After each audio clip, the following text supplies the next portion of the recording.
नमस्कार, मेरा नाम डॉक्टर रामकिंकर झा है। मैं cheap and head orthopaedics Artemis hospital से हूँ और हम आज चर्चा करने वाले हैं कि हमारे पास लिगामेंट्स इंजरी जो घुटने के राउंड हैं, उनमें हमारे पास क्या-क्या चिकित्सा के सुविधाएं उपलब्ध हैं। तो ये निर्भर करता है कि कौन सी लिगामेंट की इंजरी है और किस तरह से वो टूटी है। पूरी तरह से टूटी है कि पार्शियली वो टूटी है। जैसे मीडियल कोलैटरल जो अंदर की लिगामेंट्स होती हैं, उनमें यदि हीलिंग क्षमता अच्छी होती है, यदि वो पार्शली टॉर्न है और कोई इंस्टेबिलिटी नहीं है, तो हम नी ब्रेस में उन्हें मैनेज कर सकते हैं। सेम जो बाहर की तरफ लिगामेंट होती हैं, लैटरल कोलैटरल लिगामेंट कहलाती हैं, उनकी भी ट्रीटमेंट हम सेम करते हैं। यदि अनस्टेबल है तो उन्हें हमें सर्जरी के साथ में फिक्स करना पड़ता है और वो ओपन मेथड से होता है। अब हम बात करें एंट्रोक्रूसेट लिगामेंट, जो कि सबसे ज़्यादा कॉमनली इंजर्ड लिगामेंट है, तो इस पे भी निर्भर करता है। यदि पार्शली टॉर्न है और इंस्टेबिलिटी नहीं है तो लॉन्ग नी ब्रेस पे हम मैनेज कर सकते हैं।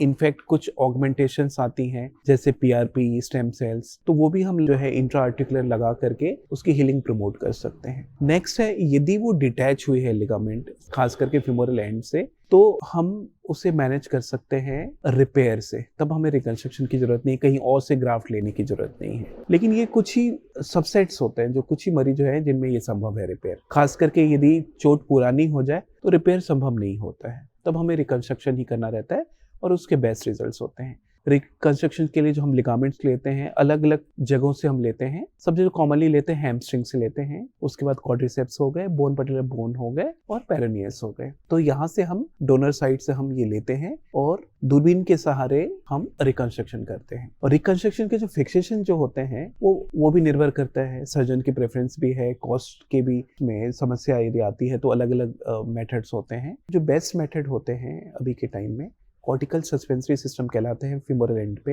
एंडो बटन यूज करते हैं और वो बाहर कॉर्टेक्स पे सपोर्ट करती है और दूसरा एंड हम आइदर मेटालिक स्क्रूज से या इंटरफेरेंस या फिर बेस्ट होते हैं पिक स्क्रूज के साथ हम फिक्स करते हैं, जिनकी इरिटेबिलिटी सबसे कम होती है, ताकि दोनों एंड हमारे सिक्योर्ड हों। बहुत सारे मरीज पूछते हैं कि इसका खर्चा कितना रहता है, तो ये बहुत बड़ा रेंज होता है। आप डिपेंड करता है किस सेटअप में हो रहे हैं और किस तरह के आप सुविधा वहाँ लेना चाह रहे हो, single bed, twin bedded, economy वगैरह में। तो ये एक रेंज जो होते हैं निर्भर करता है 1.5 लाख से 2.5 लाख के बीच में। सिंपल एसीएल जो लिगामेंट की जो कॉस्टिंग आती है वो इतनी आती है। बहुत सारे मरीजों की जिज्ञासा रहती है कि डॉक्टर साहब, ये जो लिगामेंट हमारी एसीएल लिगामेंट जो टूटी है, क्या ये अपने आप जुड़ सकती हैं? तो ये एक प्रश्न है जिसके ना बहुत वेरिएबल है आंसर्स। डिपेंड करता है कि लिगामेंट कहाँ टूटा है, कितना टूटा है और बाकी के एसोसिएटेड इंजरीज है कि नहीं है। मतलब कि जैसे लिगामेंट प्योर टूटा है, साथ में मेनिस्कस भी है, तो यदि प्योर हम एसीएल की बात करें तो एसीएल यदि पूरी तरह से टूटा है तो अपने आप हील नहीं करेगा,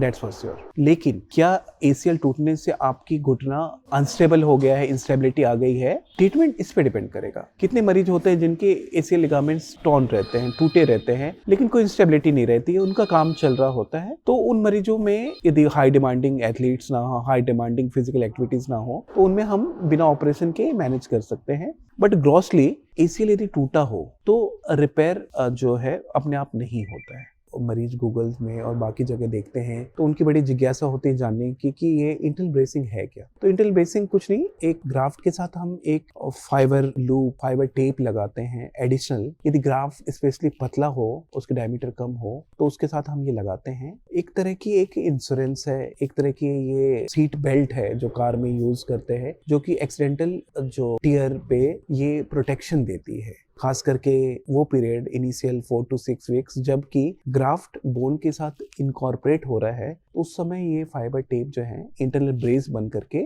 उसमें सहायता करती है।